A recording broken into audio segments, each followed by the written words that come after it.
আমাদের বিরুদ্ধে মিথ্যা প্রপাগান্ডা চালানো হচ্ছে। গতকালকে আমি আপনাদেরকে বলেছিলাম তারেক রহমান আসবেন শহীদ ওসমান হাদির কবর জিয়ারত করবার জন্য। আপনারা 12টার আগ পর্যন্ত কেউ এইখানে থাকবেন না। আপনারা সবাই কি আজিজ সুপার মার্কেটের সামনে দাঁড়িয়েছিলেন না? তারেক রহমানকে যদি কবর জিয়ারতের জন্য আমরা পুরো শাহবাগ খালি করে দেই, তাহলে আমাদের ভাই বোনদের যে ভর্তি পরীক্ষা সেটা আমরা আটকাবো কেন জানতে চাই। পরীক্ষা ছিল 3টায়, আমাদের পুরো টিম ঢাকা বিশ্ববিদ্যালয়ে ঢোকার যতগুলো রাস্তা ছিল তারা সব ওপেন করে দিয়েছে।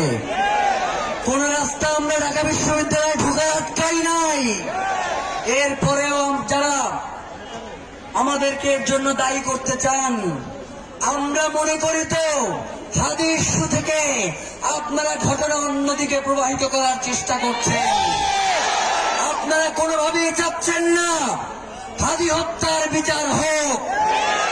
নয়তো একটা ন্যায্য দাবি নিয়ে এখানে উপস্থিত হয়েছে মানুষ, তারা রাস্তা ছেড়ে দিচ্ছে, একটা অ্যাম্বুলেন্সও আটকা পড়তেছে না।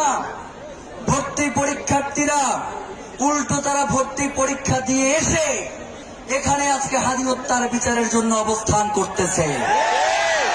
অথচ আপনারা সোশ্যাল মিডিয়ায় তথাকথিত সুশীলরা যে বয়ান তৈরি করছেন, এই বয়ানের মাধ্যমে আপনারা হাতিকে হত্যা করেছেন।